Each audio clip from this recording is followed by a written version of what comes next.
ডাকসু নির্বাচনকে কেন্দ্র করে জমজমাট ঢাকা বিশ্ববিদ্যালয় ক্যাম্পাস। ছাত্র শিবির প্যানেলের জিএস প্রার্থী এস এম ফরহাদের প্রার্থিতা চ্যালেঞ্জ করে রিট আবেদনকারীকে ধর্ষণের ও হুমকির প্রতিবাদ জানিয়েছেন প্রার্থীরা। অভিযুক্তের বিচারের দাবিতে বিক্ষোভ করেছে ছাত্রদল।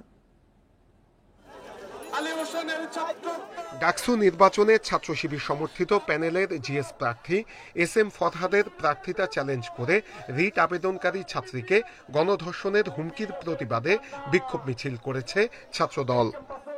বিক্ষোভ মিছিল শেষ করে মঙ্গলবার দুপুরে উপাচার্যের কার্যালয়ের সামনে সমাবেশ করেন ছাত্রদল। এ সময় তারা জানান, নারীর প্রতি কোনো ধরনের সহিংসতা সহ্য করা হবে না, নির্বাচনকে বানচাল করার ষড়যন্ত্র চলছে। ঢাকা বিশ্ববিদ্যালয়ের একজন শিক্ষার্থী তার মেয়ে সহপাঠীকে গণধর্ষণের ঘোষণা দিচ্ছে প্রকাশ্যে, এবং এখনো পর্যন্ত সে প্রকাশ্যে ঘুরে বেড়াচ্ছে। ঢাকা বিশ্ববিদ্যালয় প্রশাসন এবং রাষ্ট্রীয় প্রশাসন এখনো পর্যন্ত তার বিরুদ্ধে বিন্দু পরিমাণ কোনো ব্যবস্থা নেয়নি। বৈষম্য বিরোধী শিক্ষার্থী সংসদও একই অভিযোগ করছে। তারা বলছে, ফেসবুকে হুমকি দিয়ে পোস্ট করা আলী হোসেন ছাত্র শিবিরের রাজনীতির সাথে জড়িত। ঢাকা বিশ্ববিদ্যালয় প্রশাসনের প্রতি আহ্বান জানাতে চায়, যে ব্যক্তি নারীকে গণধর্ষণের হুমকি দিয়েছেন তার সর্বোচ্চ বিচার আপনারা নিশ্চিত করুন। একই সাথে যারা এখনো মনে করতেছেন গুপ্ত রাজনীতি করে আপনার গুপ্ত কর্মী বাহিনী দিয়ে আপনার যে গুপ্ত রাজনীতি চর্চা এখানে হাজির করবেন। যদিও ছাত্র শিবির বলছে, হুমকিদাতা তাদের কর্মী নয়, শিবিরের বিরুদ্ধে অপপ্রচার চালানো হচ্ছে বলে দাবি তাদের। আমরা তার বিরুদ্ধে সাথে সাথে বিশ্ববিদ্যালয় প্রশাসনকে ফোন দিয়েছিলাম। আমরা ফোন দিয়ে বলেছি তার বিরুদ্ধে ব্যবস্থা নেওয়ার জন্য। এরপর আমরা লিখিত বিশ্ববিদ্যালয়ের প্রক্টরের কাছে অভিযোগ দিয়েছি এবং প্রেস কনফারেন্স করেছি। তো এরপর আমরা দেখতে পাচ্ছি আমাদের উপর শিবিরের উপর দায় দিয়ে দেওয়ার একটা প্রবণতা, একটা সিন্ডিকেটের একটা প্রপাগান্ডা। মনে হচ্ছে যে অপরাধী তাকে দায় মুক্তি দিয়ে এটা শিবিরের উপর দায় দিয়ে দাও। বিশ্ববিদ্যালয় কর্তৃপক্ষ বলছে, অভিযুক্ত ছাত্রের বিরুদ্ধে তদন্ত চলছে। আমাদের প্রক্টোরিয়াল অফিস থেকে একটা তদন্ত কমিটি হয়ে গেছে অলরেডি। তার বিষয়ে এসএমটিতে হয়তো সিদ্ধান্ত আপনারা জানতে পারবেন কি হবে। এদিকে দিনভর প্রার্থীদের প্রচারণায় জমজমাট ছিল ঢাকা বিশ্ববিদ্যালয় ক্যাম্পাস। এবার ব্রেইল পদ্ধতিতেও ভোট দিতে পারবেন শিক্ষার্থীরা। নূরে আলম, ইন্ডিপেন্ডেন্ট নিউজ, ঢাকা। ডাকসু নির্বাচন স্থগিতের হাইকোর্টের আদেশের বিরুদ্ধে ঢাকা বিশ্ববিদ্যালয় কর্তৃপক্ষের করা আবেদনের শুনানি আজ। আপিল বিভাগের পূর্ণাঙ্গ বেঞ্চে হবে এই শুনানি। আপিল বিভাগের কার্যতালিকায় 1 নম্বরে রয়েছে এই আবেদন। এর আগে মঙ্গলবার আপিল বিভাগের চেম্বার বিচারপতি ফারাহ মাহবুব হাইকোর্টের আদেশ সাময়িকভাবে স্থগিত রেখে শুনানির জন্য আজকের দিন নির্ধারণ করেন। সোমবার এক রিটের প্রাথমিক শুনানি শেষে হাইকোর্ট 9 সেপ্টেম্বর অনুষ্ঠেয় নির্বাচন সহ পুরো প্রক্রিয়া 30 অক্টোবর পর্যন্ত স্থগিত করেন। আদালত অভিযোগ যাচাই বিশ্ববিদ্যালয়ের নির্বাচনী ট্রাইব্যুনালে 15 দিনের মধ্যে আবেদন করতে রিটকারীকে নির্দেশ দেন এবং 21 অক্টোবরের মধ্যে প্রতিবেদন দাখিলের নির্দেশ দেন।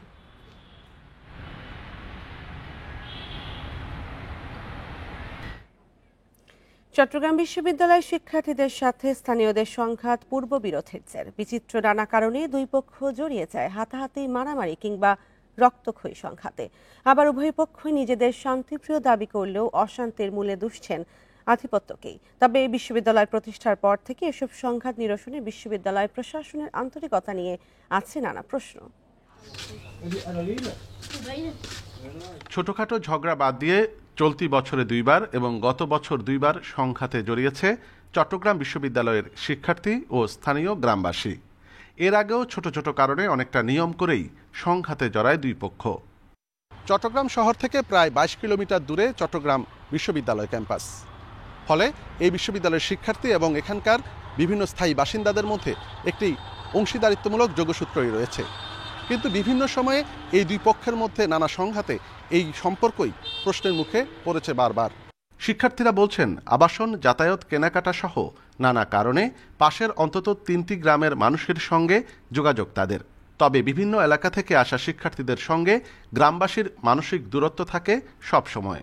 আমি মনে করি এগুলো একটা স্থানীয়দের সাথে সাইকোলজিক্যাল সমস্যা স্টুডেন্টদের। ওরা ওই স্থানীয়রা মনে করতেছে বহিরাগতরা এসে তাদের দখল করে নিচ্ছে। আবার বাণিজ্যিক, কৃষি, পেশাগত কারণে ক্যাম্পাসের উপর নির্ভরশীল স্থানীয়রা।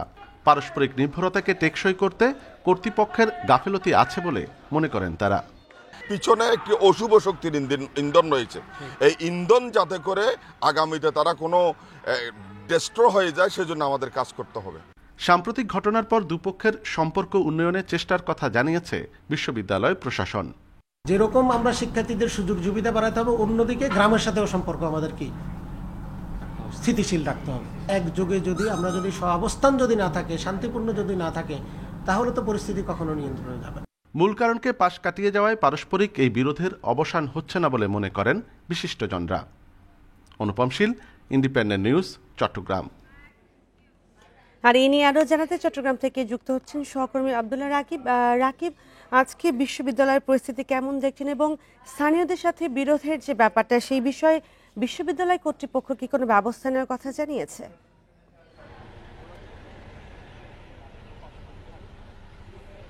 জি, গত শনিবার এবং রবিবার যে দুদিনের সংঘাত চট্টগ্রাম বিশ্ববিদ্যালয়ের শিক্ষার্থীর সাথে যে স্থানীয় গ্রামবাসীর হয়েছে, সেটির পর আসলে গত আজ নিয়ে 3 দিন হচ্ছে পরিস্থিতি অনেকটাই স্বাভাবিক হয়ে এসেছে। বিশ্ববিদ্যালয়ের যে ক্লাস যে গত 2 দিন বন্ধ ছিল, সেটি আসলে ফের শুরু হয়েছে। শিক্ষার্থীরা সকাল থেকেই বিশ্ববিদ্যালয়ে আসতে শুরু করেছে, তবে উপস্থিতির হার কিছুটা কম স্বাভাবিক দিনগুলোর তুলনায়। বিশ্ববিদ্যালয়ের শিক্ষকদের বাসগুলো যেগুলো শহর থেকে আসলে শিক্ষকদের নিয়ে আসা হয়, সেগুলো রীতিমতো শিক্ষকদেরকে আর যাতায়াতের জন্য শহরে গিয়েছে এবং বিশ্ববিদ্যালয়ে এসে পৌঁছেছে। আমরা দেখছি সকাল থেকেই বিশ্ববিদ্যালয়ের বিভিন্ন সড়কে এবং স্থানীয় যে জোবরা গ্রাম রয়েছে, সেই জোবরা গ্রামের বিভিন্ন এলাকায় সেনাবাহিনী অর্থাৎ যৌথ বাহিনীর যে টহল, সেটি আসলে চলমান রয়েছে। এবং বিশ্ববিদ্যালয়ে গতকাল যে সিন্ডিকেট সভা হয়েছিল, জরুরি সিন্ডিকেট সভা 563তম, সে সভায় গ্রামবাসীর সাথে আসলে বিশ্ববিদ্যালয়ের যে সৌহার্দ্যপূর্ণ পরিবেশ, সৌহার্দ্যপূর্ণ সম্পর্ক এবং সম্পর্ক উন্নয়নের জন্য তার একটি সমন্বয় কমিটি করার কথা বলেছেন এবং সেই সমন্বয় কমিটিকে একটি নির্দিষ্ট সময় পর পর অর্থাৎ প্রতি মাসে অন্তত একটি বৈঠকের মাধ্যমে শিক্ষার্থী, শিক্ষক অর্থাৎ বিশ্ববিদ্যালয়ের অংশীজনের সাথে স্থানীয়দের সাথে যে পারস্পরিক সমঝোতা, সেটির জন্য আসলে একটি কমিটি করার বিষয়ে সুপারিশ করা হয়েছে। একই সাথে বিশ্ববিদ্যালয়ের যে সার্বিক যে পরিস্থিতিটি স্বাভাবিক হওয়া না পর্যন্ত বিশ্ববিদ্যালয়ের যৌথ বাহিনীর যে টহল রয়েছে অর্থাৎ স্ট্রাইকিং ফোর্স হিসাবে যে বাহিনীগুলো রয়েছে, তাদেরকে আসলে বিশ্ববিদ্যালয়ে নিয়োজিত রাখার জন্য সরকারের প্রতিও অনুরোধ করা হয়েছে। একই সাথে যে সংঘাতে যে আহত এবং যে ভাঙচুরের বা ক্ষয়ক্ষতির ঘটনা ঘটেছে গ্রামবাসীর মধ্যে, সেটির ক্ষয়ক্ষতি নিরূপণে বিচার বিভাগীয় তদন্ত কমিটি গঠনের জন্য বিশ্ববিদ্যালয় প্রশাসন অর্থাৎ বিশ্ববিদ্যালয় সিন্ডিকেট থেকে সরকারের প্রতি অনুরোধ করা হয়েছে। সব মিলিয়ে বিশ্ববিদ্যালয়ের যে আজকের যে সার্বিক পরিবেশ গত 2 দিনের তুলনায় অনেকটাই উন্নতির পথে এবং আমরা দেখছি বিশ্ববিদ্যালয়ের পরিস্থিতি ধীরে ধীরে স্বাভাবিক হয়ে আসছে এবং বিশ্ববিদ্যালয়ের যে সার্বিক কার্যক্রম, সেটাও কিছুটা আগের চেয়ে উন্নতি হয়েছে। তবে বিশ্ববিদ্যালয়ের যে পূর্ব নির্ধারিত পরীক্ষাগুলো রয়েছে বিভিন্ন বিভাগ এবং ইনস্টিটিউটে, সে পরীক্ষাগুলো বৃহস্পতিবার পর্যন্ত স্থগিত আছে। ফলে ক্লাস শুরু হলো, পরীক্ষা স্থগিত আছে। এখন পর্যন্ত চট্টগ্রাম বিশ্ববিদ্যালয়ের পরিস্থিতি অনেকটাই শান্ত। চট্টগ্রাম বিশ্ববিদ্যালয় থেকে জানাচ্ছিলেন সহকর্মী আব্দুল্লাহ রাকিব। বাংলাদেশ কৃষি বিশ্ববিদ্যালয় আন্দোলনের মুখে হল ছাড়ার নির্দেশ প্রত্যাহার করেছে কর্তৃপক্ষ। পাশাপাশি 7 দিনের মধ্যে ক্লাস পরীক্ষা চালুর উদ্যোগ নেওয়া হবে বলে জানিয়েছে কর্তৃপক্ষ। মঙ্গলবার সন্ধ্যায় শিক্ষার্থীদের সাথে প্রায় 4 ঘন্টা বৈঠক শেষে এ কথা জানান বিশ্ববিদ্যালয়ের ছাত্র বিষয়ক উপদেষ্টা অধ্যাপক ডক্টর শহীদুল হক। তিনি জানান, বহিরাগতদের হামলায় শিক্ষার্থীদের আহত হয়েছে। এই বিষয়ে তদন্ত কমিটির রিপোর্ট দেওয়ার পর আইনগত ব্যবস্থা নেওয়া হবে। এছাড়া শিক্ষার্থীদের প্রধান দাবি পশুপালন ও ভেটেরিনারি অনুষদকে একীভূত করে কম্বাইন্ড ডিগ্রির বিষয়টি নিয়ে পরবর্তীতে সিদ্ধান্ত নেওয়া হবে। এদিকে বাকি 4 দাবি আদায়ে প্রশাসনের সাথে আলোচনা চলবে জানিয়ে শিক্ষার্থীদের প্রতিনিধি ANM এহসানুল হক হিমেল জানান, আজ কোনো কর্মসূচি রাখা হয়নি।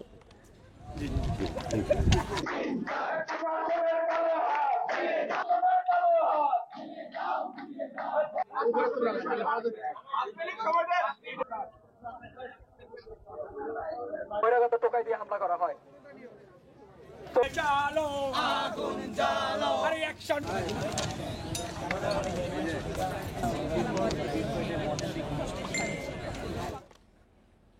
নীলফামারীর উত্তর ইপিজেডে শ্রমিক হত্যার প্রতিবাদে বিক্ষোভ মিছিল করেছে জাতীয় নাগরিক পার্টি। মঙ্গলবার সন্ধ্যায় রাজধানীর বাংলা মোটরে এ কর্মসূচি পালন করেন দলটির শ্রমিক উইং এর নেতাকর্মীরা। বক্তাদের অভিযোগ, অন্তর্বর্তী সরকারের সময়ও শ্রমিক অসন্তোষ তৈরি হলেও প্রশাসন হামলা চালাচ্ছে। নতুন বাংলাদেশে সেনাবাহিনীর গুলিতে শ্রমিকের মৃত্যুকে লজ্জাজনক বলেও উল্লেখ করেন তারা। উত্তরা ইপিজেডে শ্রমিকদের উপর গুলির ঘটনায় তদন্ত করে বিচারের দাবি তাদের। বলেন, হামলার আহতদের রাষ্ট্রীয় খরচে চিকিৎসা দিতে হবে।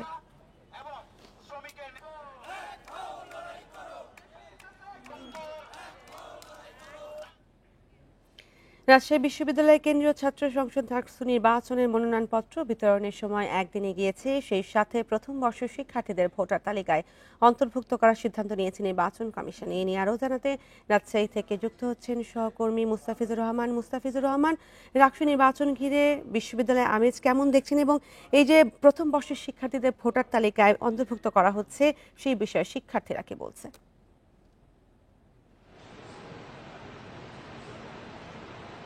দেখুন, ডাকসু নির্বাচনে ক্ষণে ক্ষণে কিন্তু তফসিল পরিবর্তন হয়েছে, অর্থাৎ 3 দফা তফসিল পরিবর্তন হয়েছে এবং নির্বাচনের তারিখও 3 দফা পরিবর্তন হয়ে এর আগে ছিল 15 সেপ্টেম্বর, তারপরে 28 সেপ্টেম্বর এবং সর্বশেষ 25 সেপ্টেম্বরে গিয়ে ঠেকেছে। এবং সেই সাথে যেই বিষয়টি নিয়ে শিক্ষার্থী বিভিন্ন ছাত্র রাজনৈতিক সংগঠনগুলো আন্দোলন করে আসছিল, মূলত প্রথম বর্ষের শিক্ষার্থীদের তাদের যে অন্তর্ভুক্তিকরণের বিষয়টি এখানে মূল দাবি হয়ে দাঁড়িয়েছিল। এবং এই ইস্যুটিকে নিয়ে ছাত্রদল প্রশাসন ভবনের সামনে অবরোধ এবং একাধিকবার প্রশাসনকে আলটিমেটাম দিয়েছিল। সর্বশেষ বিভিন্ন ছাত্র সংগঠনের দাবির পরিপ্রেক্ষিতে গতকাল বিকেলে নির্বাচন কমিশনের পক্ষ থেকে ঘোষণা দেওয়া হয় এবং পুনঃতফসিল ঘোষণা করা হয়। সেখানে নির্বাচনের তারিখ অপরিবর্তিত রেখে এবং নির্বাচনের যে মনোনয়নপত্র উত্তোলন, সে উত্তোলনের একদিন সময় বৃদ্ধি করা হয়েছে, অর্থাৎ গতকালকে মনোনয়ন উত্তোলনের শেষ সময় থাকলেও একদিন বৃদ্ধি করা হচ্ছে এবং সেটি বলা হচ্ছে আজকেই সেটি শেষ সময়। এবং এর ফলে প্রথম বর্ষের যারা শিক্ষার্থীরা রয়েছেন তারা যেমন ভোটার তালিকা অন্তর্ভুক্ত হতে পারছেন, সেই সাথে প্রথম বর্ষের কোনো শিক্ষার্থী চাইলেই কিন্তু প্রার্থীও হতে পারবেন। এই সুযোগটি দেওয়া হয়েছে এবং নির্বাচন কমিশনের পক্ষ থেকে বলা হচ্ছিল তারা মূলত যে সুষ্ঠু ভোট অনুষ্ঠানের ক্ষেত্রে তাদের যা যা করণীয় সেগুলোই করা হচ্ছে এবং শিক্ষার্থী বিভিন্ন ছাত্র রাজনৈতিক যে সংগঠনগুলো রয়েছে তাদের যে দাবিগুলো ছিল সেই দাবিগুলো যৌক্তিকতা বিবেচনায় সে দাবিগুলো পূরণ করা হচ্ছে। এবং তারা বলছিলেন যে সার্বিক বিষয়গুলো তারা খতিয়ে দেখছেন এবং এখানে বহিরাগতদের যে প্রবেশের বিষয় রয়েছে, শিক্ষার্থীদের নিরাপত্তার যে বিষয়টি রয়েছে, সেই সাথে ক্যাম্পাসে গত রোববার যে দুটি রাজনৈতিক সংগঠনের যে অস্থিতিশীল পরিস্থিতি তৈরি হয়েছিল, উদ্বুদ্ধ পরিস্থিতি নিয়ন্ত্রণে এবং সামনে আগামীতে করণীয় কি সে বিষয়গুলো নিয়েও কিন্তু বিস্তার আলোচনা হয়েছে প্রশাসনের সাথে নির্বাচন কমিশনের। এবং নির্বাচন কমিশন যে বিষয়টি বলছেন যে এখানে আগামী 25 সেপ্টেম্বর যে ভোট অনুষ্ঠিত হবে সেইখানে তাদের তারিখটি অক্ষুণ্ণ রেখে এবং এখানে যে নির্বাচনে যে চূড়ান্ত প্রার্থী তালিকা ঘোষণা করার কথা ছিল 16 সেপ্টেম্বর সেটি পরিবর্তিত করা হয়েছে এবং সেটি 14 সেপ্টেম্বর চূড়ান্ত প্রার্থী তালিকা ঘোষণা করা হবে। এবং এর ফলে এখানে নির্বাচন কমিশন তাদের পুনঃ তফসিল অনুযায়ী তখন তারা নির্বাচনের দিকে এগিয়ে যাচ্ছে, কিন্তু এর ফলে যারা প্রার্থী নির্বাচনে প্রতিদ্বন্দ্বিতা করবেন তাদের ক্ষেত্রে তারা যে বিষয়টি বলছিলেন যে সেখানে তাদের যে প্রচারণা তাদের সেই সময়টি কিন্তু তাদের কমে আসছে। এর ফলে যারা এখানে অংশগ্রহণ করবেন তারা একটি বিষয় উল্লেখ করছিলেন যে নির্বাচন কমিশন যদি পূর্ব ঘোষিত, অর্থাৎ নির্বাচন কমিশন যদি পূর্ব থেকে এই ধরনের সিদ্ধান্তগুলো নিয়ে থাকতো তাহলে হয়তো ছাত্র রাজনৈতিক সংগঠনগুলো তাদের দাবি আদায়ের জন্য মাঠে নামতে হতো না বা তাদের বিভিন্ন দাবি দাবা নিয়ে এখন পর্যন্ত আন্দোলন করতে হতো না। তারা নির্বাচন নিয়েই তারা ব্যস্ত থাকতে পারত বা নির্বাচনে যে আমেজটি ক্যাম্পাসে বিরাজ করছিল সেটি ধরে রাখতে পারত। তো শিক্ষার্থীরা আশা করছেন যে আগামী 25 সেপ্টেম্বর নির্বাচন কমিশন সুষ্ঠুভাবে ভোট গ্রহণে কাজ করে যাবেন এবং তারা তাদের যোগ্য নেতৃত্ব বেছে নিতে পারবেন। ডাকসু থেকে রাজশাহী থেকে এই ছিল সর্বশেষ। ডাকসু নির্বাচন নিয়ে জানাচ্ছিলেন সহকর্মী মুস্তাফিজুর রহমান। 3 মাসের মধ্যে বিচার বিভাগের জন্য পৃথক সচিবালয় প্রতিষ্ঠার নির্দেশ দিয়েছেন হাইকোর্ট। বিচার বিভাগ পৃথকীকরণ রায় বলা হয় বিচারকদের নিয়ন্ত্রণ ও শৃঙ্খলা সুপ্রিম কোর্টের হাতে থাকবে। এ সংক্রান্ত 1972 সালের সংবিধানের 116 অনুচ্ছেদ পুনর্বহাল করেছেন হাইকোর্ট। মঙ্গলবার সকালে বিচারপতি আহমেদ সোহেল ও বিচারপতি দেবাশিস রায় চৌধুরীর সমন্বয়ে গঠিত হাইকোর্টের ডিভিশন বেঞ্চ এ রায় দেন।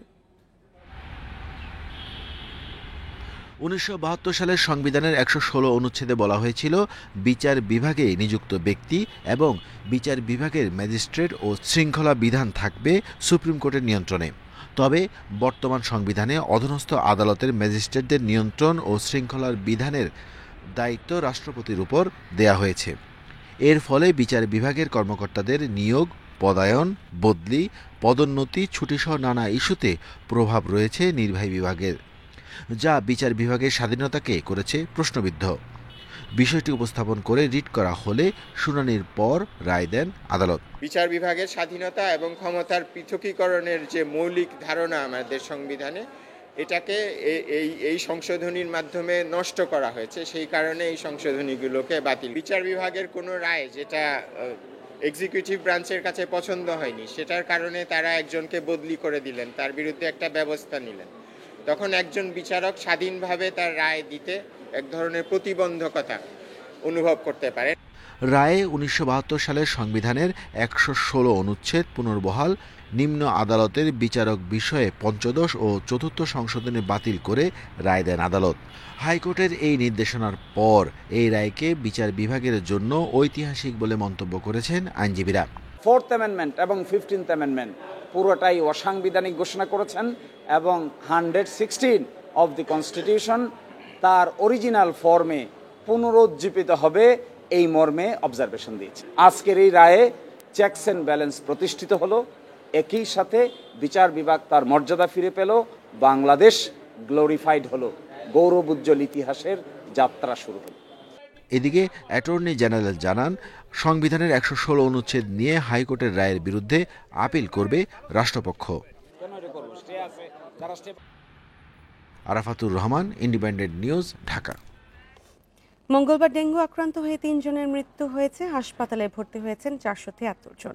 এক বিজ্ঞপ্তিতে এ তথ্য দিয়েছে স্বাস্থ্য অধিদপ্তর। মারা যাওয়া 2 জন ঢাকার ও 1 জন চট্টগ্রামের। এ নিয়ে চলতি বছর মৃতের সংখ্যা দাঁড়িয়েছে 125 জনে। এর মধ্যে 56% পুরুষ ও 44% নারী। 24 ঘন্টায় হাসপাতাল থেকে ছাড়পত্র পেয়েছেন 491 জন। চলতি বছর এ যাবৎ 30,813 জন ডেঙ্গু রোগী হাসপাতাল ছেড়েছেন। হাসপাতালে ভর্তি হওয়া মোট রোগী 32,501 জন।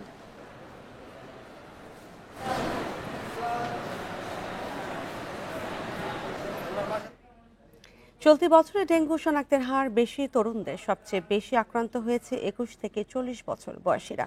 আর এই বছর মারা যাওয়া 125 জনের মধ্যে 70 জন পুরুষ আর নারী 55 জন। স্বাস্থ্য অধিদপ্তরের প্রতিবেদনে এসব তথ্য উঠে এসেছে। বিশেষজ্ঞরা বলছেন, ডেঙ্গু বিস্তারে অপরিকল্পিত নগরায়ন, মশক নিয়ন্ত্রণে কর্তৃপক্ষের ব্যর্থতা সহ বেশ কিছু কারণ রয়েছে। এছাড়া ডেঙ্গুতে মৃত্যুর পেছনে অতিমাত্রায় কেন্দ্রীভূত চিকিৎসা ব্যবস্থাকে দায়ী করছেন তারা। গ্রামাঞ্চলের হাসপাতালগুলোতে ডেঙ্গু শনাক্তকরণের ব্যবস্থা থাকলে আক্রান্তের সংখ্যা অনেকাংশে কমানো যেত বলেও মনে করেন তারা। জ্বর হলে দ্রুত চিকিৎসকের পরামর্শ নেওয়ার পাশাপাশি বেশি পানি পানের পরামর্শ চিকিৎসকদের। এছাড়া মশক নিধনে বাড়ির আশপাশ পরিষ্কার রাখার পাশাপাশি সমন্বিত উদ্যোগ নেওয়ার পরামর্শ তাদের। ডেঙ্গি চিকিৎসার প্রধান চ্যালেঞ্জ হচ্ছে আমাদের অতিমাত্রায় কেন্দ্রীভূত চিকিৎসা ব্যবস্থা, এবং এই কারণে কিন্তু আমাদের রোগী অনুপাতে মৃত্যুর হারটা বেশি। যদি আমাদের দোরগোড়ায় যে প্রাথমিক স্বাস্থ্য কেন্দ্র যদি এটা গ্রামে আছে, শহরে নেই, ডেঙ্গু টেস্ট করবার যদি কোনো ব্যবস্থা থাকে, তাহলে কিন্তু যারা বিশেষ করে নিম্ন আয়ের মানুষ, তারা জ্বর হলেই বা শরীর খারাপ লাগলে তারা সেটা বিনামূল্যে বা নামমাত্র মূল্যে টেস্ট করতে পারত। বিগত আওয়ামী লীগ সরকারের আমলে হরিলুট করা হয় ইউনিয়ন ব্যাংকে। ব্যাংকের কর্মকর্তা থেকে শুরু করে পরিচালনা পর্ষদে লুটপাটের মূল কারিগর এস আলম গ্রুপ। ভুয়া কোম্পানি, জাল ট্রেড লাইসেন্স ও ভুয়া জাতীয় পরিচয়পত্র ব্যবহার করে হাতে নেওয়া হয় 17,000 কোটি টাকার বেশি, যার বিপরীতে আছে মাত্র 334 কোটি টাকার জামানত। সম্প্রতি বাংলাদেশ ব্যাংকের তদন্তে এসব তথ্য উঠে এসেছে। সীমাহীন অনিয়ম, দুর্নীতির কারণে সরিয়া ভিত্তিক ইউনিয়ন ব্যাংক এখন একীভূতকরণের শেষ পর্যায়ে, যার ঋণের 98% এখন খেলাপি। এমন পরিস্থিতি হওয়ার পেছনে গেল আমলে ব্যাংকটির লাগামহীন দুর্নীতির চিত্র উঠে আসে বাংলাদেশ ব্যাংকের এক প্রতিবেদনে। কোনো অনুমোদন ছাড়াই 19টি শাখা থেকে 48 জন গ্রাহককে 2029 কোটি টাকা ঋণ দিয়েছে ব্যাংকটি। একই সাথে বিভিন্ন শাখার 222 জন গ্রাহককে মঞ্জুরি সীমার অতিরিক্ত 4,542 কোটি টাকা ঋণ দেওয়া হয়। এছাড়া ব্যাংকটির কোর ব্যাংকিং সলিউশন সফটওয়্যার জালিয়াতি করে 50 জন গ্রাহককে 2,128 কোটি টাকা ঋণ দেওয়া হয়। আবার জামানত নেওয়া জমির মূল্য 2,700% বেশি দেখিয়ে 20টি শাখার 101 জন গ্রাহককে ঋণ দিয়েছে Union Bank. S Alam group ও এর স্বার্থ সংশ্লিষ্ট প্রতিষ্ঠানগুলো ভুয়া কোম্পানি, জাল ট্রেড লাইসেন্স ও ভুয়া জাতীয় পরিচয়পত্র দেখিয়ে এসব অর্থ হাতিয়ে নেয় ব্যাংকটি থেকে। আপনার এনআইডিটাকে কাজে লাগিয়ে একটা ট্রেড লাইসেন্স হয়েছে, ট্রেড লাইসেন্সের ইয়েতে কোম্পানি ফর্ম হয়েছে, কোম্পানির নামে লোন হয়েছে, টাকা বেরিয়ে গেছে। এখন মানি ট্রায়াল করে দেখা যাচ্ছে যে আলটিমেটলি গিয়ে আপনাকে পাওয়া যাচ্ছে ওই এনআইডি হোল্ডারকে। সে বলে যে আমি তো কিছু জানি না। সাধারণত ঋণ দেওয়ার ক্ষেত্রে 100% থেকে 200% পর্যন্ত জামানত রাখা হয়, তবে এসবের তোয়াক্কা না করেই 2%-এরও কম জামানত দিয়ে টাকা বের করে নিয়েছে এস আলম গ্রুপ। যে সমস্ত এরকম খেলাপি আছে, ঋণ খেলাপি, কিন্তু তারা তাদের প্রতিষ্ঠান চালাচ্ছে না, আসলে সেখানে কোনো কর্মসংস্থান হচ্ছে না, ব্যবসাপাতি হচ্ছে না, সেইগুলাকে কিভাবে অধিগ্রহণ করে বিক্রি করে তাদের ঋণ ফেরত, ব্যাংকের টাকা ব্যাংকে ফেরত আনা যায়, এগুলো তো আসলে প্রক্রিয়াগত অনেক জটিলতা এবং দীর্ঘসূত্রিতা রয়েছে। বিশেষজ্ঞরা বলছেন, অনিয়মে জড়িতদের বিচারের আওতায় না আনা হলে শুধু একটি ব্যাংক নয়, গোটা আর্থিক খাতই পড়বে গভীর সংকটে। Shafil Alam Sujan, Independent news, Dhaka. বিতর্কিত ব্যবসায়ী এস আলম নামে বেনামে শুধু ফার্স্ট সিকিউরিটি ইসলামী ব্যাংক থেকে লুট করেছে 38,000 কোটি টাকা। এতে বেসরকারি মালিকানার এই ব্যাংক ডুবতে বসেছে বলে জানিয়েছে ফার্স্ট সিকিউরিটি ইসলামী ব্যাংকের চেয়ারম্যান আব্দুল মান্নান। দুপুরে বাংলাদেশ ব্যাংকে 5 ইসলামী ব্যাংক একীভূত নিয়ে গভর্নরের সাথে বৈঠক শেষে এসব কথা বলেন ফার্স্ট সিকিউরিটি ইসলামী ব্যাংকের চেয়ারম্যান।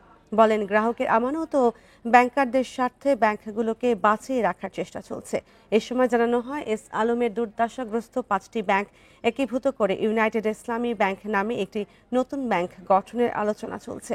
যদিও এ প্রস্তাবে এখনো আপত্তি আছে 2টি ব্যাংকের।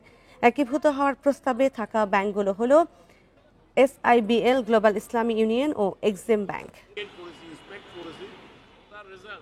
আমরা এই বোর্ড নতুন দায়িত্ব নেওয়ার পরে আমরা যে অডিট টিমকে শক্তিশালী করেছি এবং সেই অডিট টিমকে দিয়ে আমাদের সার্বিক কার্যক্রম আমরা যে ইনভেস্টিগেট করেছি, ইন্সপেক্ট করেছি, তার রেজাল্ট একই রকম এসছে। এইটা হলো মূলত বিষয়।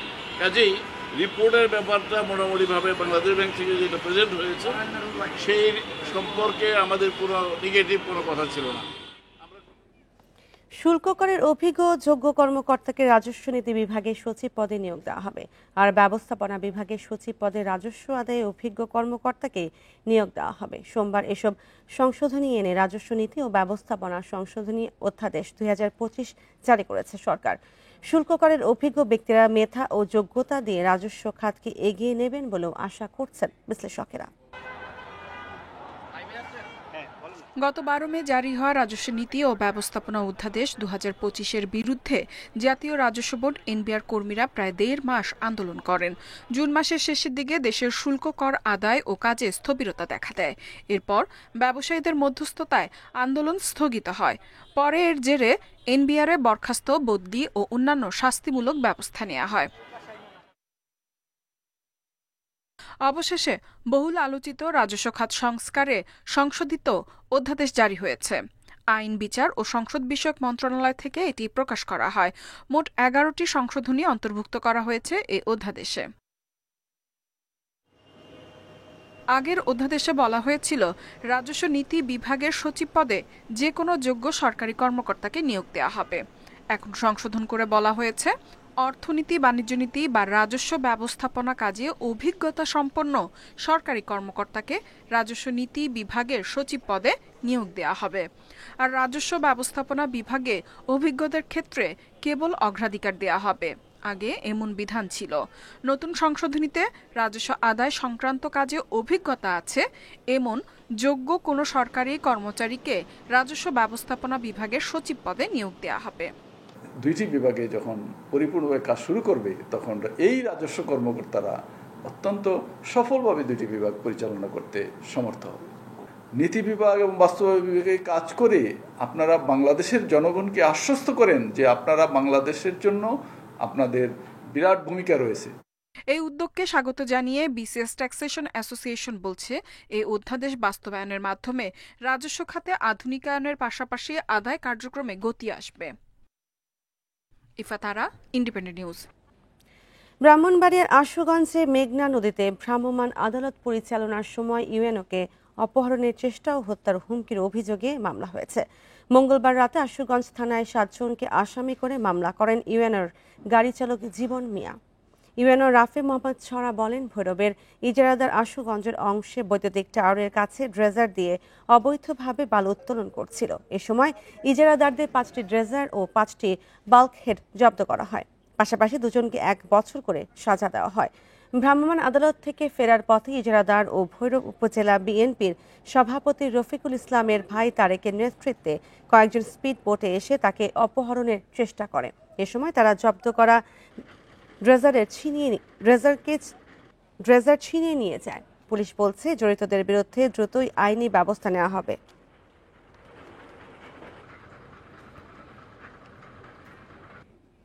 সুনামগঞ্জ সদর হাসপাতালে 2.5 কোটি টাকার বিপুল পরিমাণ ওষুধ মেয়াদোত্তীর্ণ হওয়ার কোনো সদুত্তর দিতে পারেনি দায়িত্বরত কেউ। সেবা নিতে আসা রোগীদের জন্য বরাদ্দ এতগুলো ওষুধ নষ্ট হওয়ায় জনমনে উঠেছে নানা প্রশ্ন। সরকারি সহায়তা থেকে বঞ্চিত এবং সম্পদের অপচয়কারীদের বিরুদ্ধে কঠোর ব্যবস্থা নেওয়ার দাবি জানিয়েছে সচেতন মহল। সুনামগঞ্জ সদর হাসপাতালে প্রতিদিন আন্তঃবিভাগ ও বহির্বিভাগে চিকিৎসা নেয় 1,500-এর বেশি রোগী। হাসপাতাল থেকে দেওয়া হয় না তাদের প্রয়োজনীয় ওষুধ। এমন অভিযোগের মধ্যে সম্প্রতি হাসপাতালের পুরান ভবনের দোতলা গোডাউনে মিলে মেয়াদ উত্তীর্ণ এসব ওষুধ। এতে ক্ষুব্ধ রোগীদের অভিযোগ, বাইরে বিক্রির জন্যই এগুলো মজুদ রেখেছিল হাসপাতালের কর্মীরা। পরশুদিন ভর্তি হয়েছি বাচ্চারে নিয়ে, এখনো পর্যন্ত কোনো মেডিকেল থেকে কোনো ওষুধ নাই, আমরা বাইরে থেকে কিনা দেওয়া লাগে, বাইরে থেকে কিনা দিই। কালকে আমার বাচ্চারে নিয়ে আসছে, আসলে সব ওষুধ কিনে আনছি বাইরে থেকে। ওষুধ আনতে গেলে দেখালো মানুষের অনেক ওষুধ সাপ্লাই নাই, তারা সাপ্লাই পান না, বাইরে থেকে কিনা লাগে।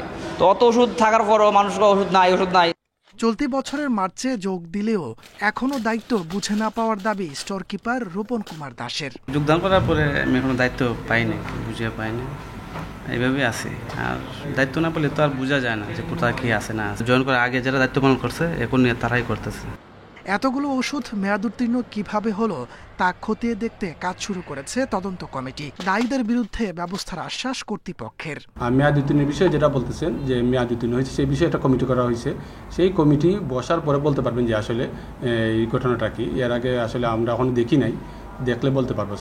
2.5 কোটি টাকার মেয়াদ উত্তীর্ণ এসব ওষুধের মধ্যে অ্যান্টিবায়োটিক ব্যথানাশক ওষুধই বেশি। Independent news. আর এই ছিল এখনকার সংবাদে। ধন্যবাদ সবাইকে।